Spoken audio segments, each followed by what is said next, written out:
March 25. His glory, our concern. She bowed and gave birth, for her pains came upon her.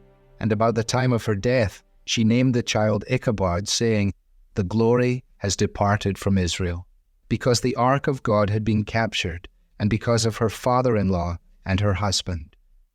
1 Samuel chapter 4, verses 19 through 21.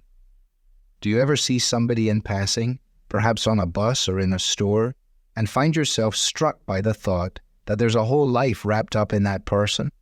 Hopes, dreams, sadnesses, regrets. Phinehas's wife, we don't even know her name, is someone who may cause us to wonder, what had her life been? Presumably, there would have been great joy and celebration at this woman's wedding. After all, she was marrying a priest. As time went by, however, she likely became aware of her husband's double standards.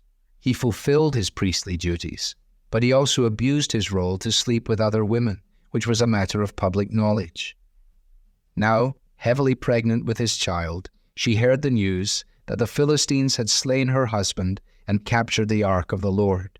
Typically, you would think that the death of a spouse would head the list of concerns, with every other consideration in the world receding in comparison. But this was not the case for Phinehas's wife. For this woman, the spiritual implications of the ark of God being captured far outweighed even the most distressing temporal concerns. Even the news that she had borne a son did not rally her, and so she named her child Ichabod, which simply means no glory, or where is the glory? In all her pain, disappointment, and loss, somehow deep inside, Phinehas's wife had laid hold of something that even those closest to her had not grasped. She knew that God's glory mattered more than Eli's name, mattered more than Shiloh, and mattered more than victory in battle. As Dale Ralph Davis writes, she taught more theology in her death than Phinehas had done in his whole life.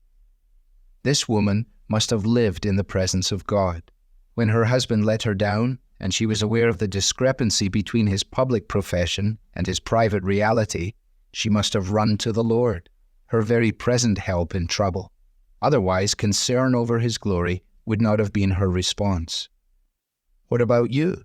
Is God's glory and presence your greatest concern?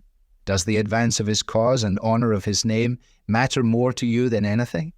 This way lies real freedom, for it means you always look forward to life in the very presence of God, that city where there is no temple, for its temple is the Lord God the Almighty and the Lamb. And the city has no need of sun or moon to shine on it, for the glory of God gives it light.